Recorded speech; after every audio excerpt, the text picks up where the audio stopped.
Hello everyone, welcome back to my channel. Now today's video is proudly sponsored by Jumuiya Kiswahili Media located at plot 38 along Naila Avenue. Now today I'm in Kibuli and I'm here to tell you what you didn't know about this so-called mighty hill. Now if this is your first time here, don't forget to subscribe to my channel, hit the notification button so that you can be the next or be the first to watch my next video. Now, did you know that Kibuli has the most handsome men compared to all other parishes in Kampala? Let's walk together and find out if this is true. Kibuli is an institutional zone and is among the 7 hills that make up Kampala. The hill is situated in central Uganda and has an elevation of 3,973 feet. The nicknamed Mighty Hill is bordered by Kololo to the north, Namuwongo to the east, Kabalagala to the south, and Sambia to the southwest. Residents refer to this hill as a mighty hill due to the fact that it is blessed with almost all the social amenities one might require for a living, as Mr. Mumbere Abdul Hakim, an educational officer, explains. This is Kibuli Institution Zone. It's a hill one that is developing at a faster rate. The other thing, it provides almost all the social amenities a person will ever need. First of all, it is only 1 kilometer to the city. You can always reach at a cheaper cost, of course. It has a hospital which is always ready to cater for the health of its people. It has, just I've said, it has a lot of schools. We don't need to move our children from one district to another.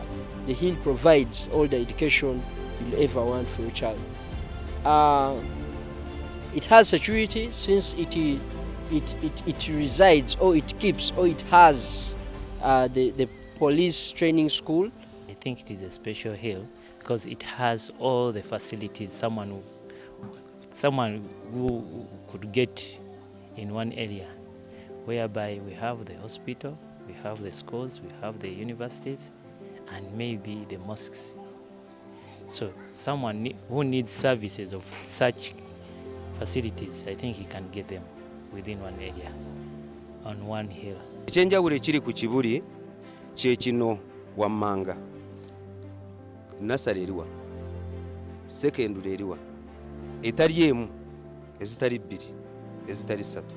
Naye ekirungi ekituwangaalizaako osoma obusawo n'ogenda e Kibuli hospital n'osoma obusomesa bw'oba ogenda kusoma obwa primary jangu wano ku TTC, bw'oba ogenda okusoma okweyongerayo genda ku IU.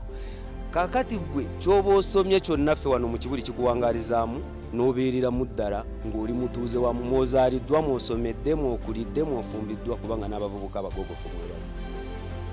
Security, as one of the most essential requirements for a proper livelihood, does exist in the area. With the presence of the police training school and the headquarters of the CID being situated in the area, makes Kibuli a secure environment. The chairman Kibuli Market Bizone explains that part of the population in the area work under the security sector, and this is very advantageous. Kibuli, among the zones, I think we have the best security because some of the people we are living within are under security. So we have not had such many scandals of theft. We have not had them so much. Although there are those people who come in for insecurity purpose, but I think we have managed to handle it that way. If we get you, we have created policies within our zones. We try to monitor all the time. The security officers try to monitor those ones on the council. We have a security team which sits on the parish, because this is where the parish level, all the security on the local council, they unite one umbrella to make one team which can manage to monitor the parish.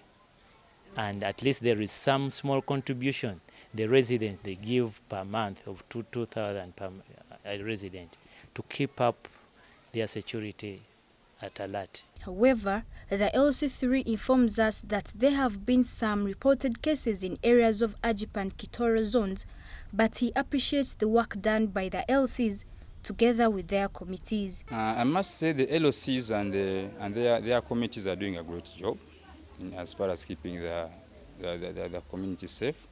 Though we still have some cases in Ajip and Chitoro zone whereby there's so much congestion and the vigilance of the community is low. So I think we just need to sensitize the masses to be more vigilant.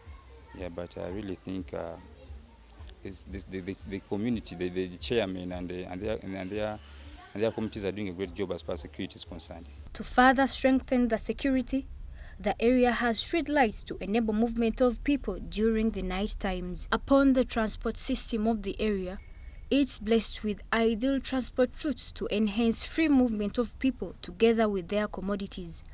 As such, residents are able to move free from home to their workplaces in the city center, which is a 4 kilometers journey. However, residents report the need for the establishment of more roads to uplift their standards of living. Enguudo mu Kibuli nga bw'ozirabye mu kujja size nnungi ennyo ate era sizembye nnyo okutwaliza kumbi. Tuli awo makkati. A lot of businesses are carried out by those that reside from the hill. However, most of them are small-scale businesses as the area is mainly residential rather than commercial.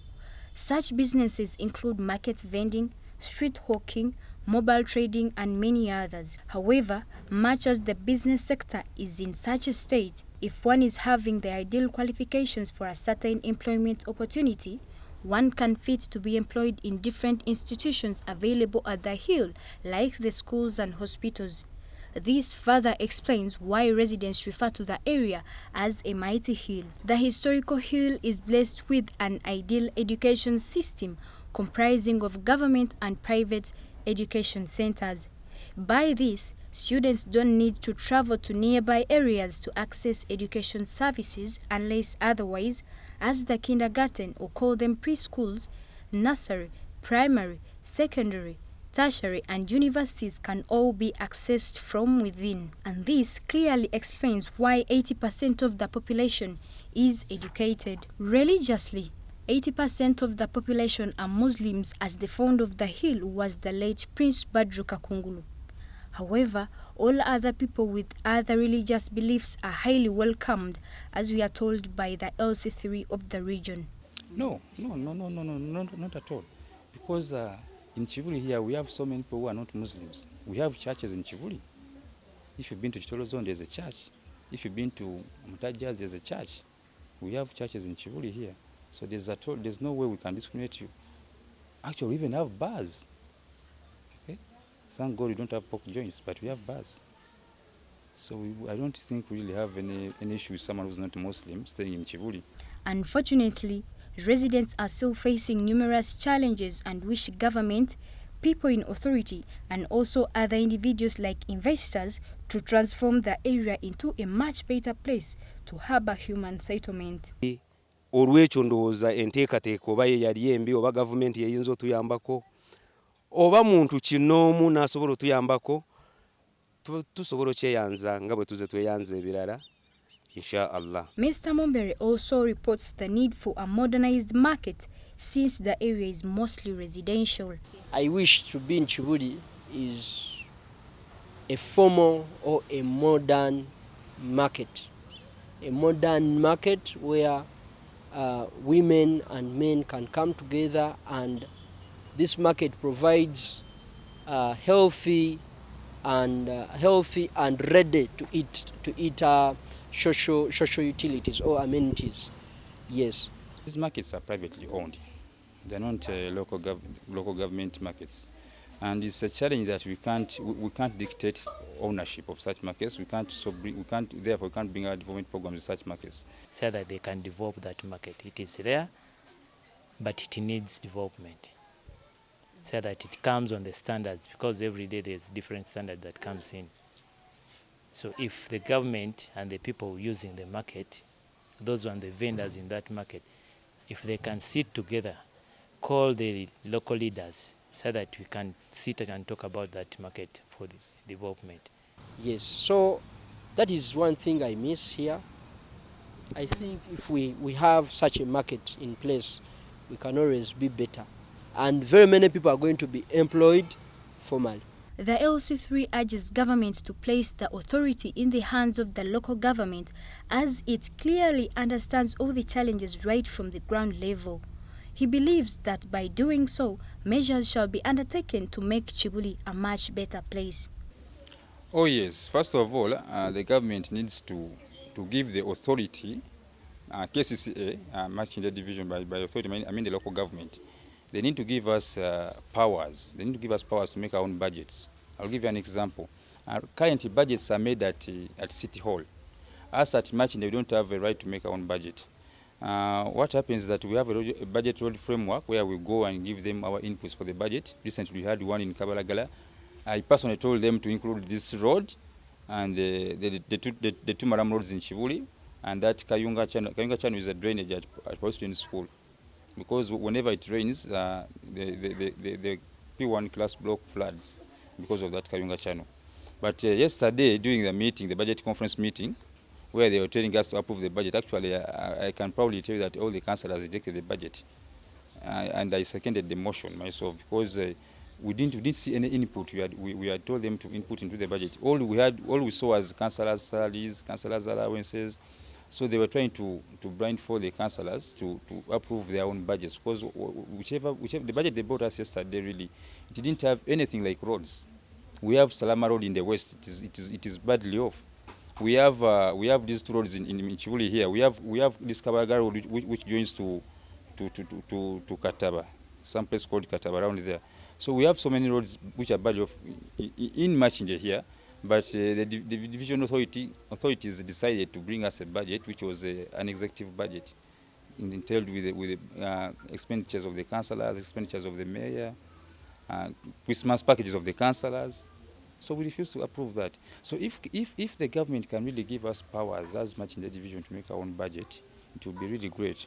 Kibuli is an area that can have a human settlement with no strings attached. Such an assumption has been so because one can be born from Kibuli Hospital, attend early childhood schooling from Kibuli Nursery School, goes to Kakungulu or Kibuli Secondary School for the secondary education, also joins university and surprisingly gets married from the Kibuli Historical Mosque. If not so, one might be in position to rent and enjoy a much better life along this historical hill, with some requirements as explained by the chairman. Every zone has different policies. But for us here in Market B, you to become a resident of that area, first of all, before you come in or to rent within the area, you're supposed to be with the LOC letter where you're coming from to show us that you have been in clear communication with those people. Secondly, you must register in the book. We have a register for the zone whereby you contribute a little amount of money, which is 10,000. You have to pay for an ID so that you may have your national ID, but it doesn't show where you stay, where you live. So we emphasize, because some of our security officers during their patrolling, when they get you, they will ask if you're a resident of this area, show us your ID for that area, whereby the ID is 10,000. That's all we managed to gather for you about Kibuli, and I hope right now you know why it is called the Mighty Hill. Now, if you at all liked this video, please give it a thumbs up, and also don't forget to turn on my notification buttons so that you can be the first viewer of all my next videos. If at all you're impressed with the way I look today, all regards go to Masha Faces located at Kibuli, just next to Kibuli Hospital. And all this has been behind the man behind camera, called Mr. Muhumuza Jeremiah. You can find more about him in the description box. Also not forgetting that this video has been proudly sponsored by Jumuiya Kiswahili Media, located at plot 38 along Nile Avenue. Until we meet next time, bye.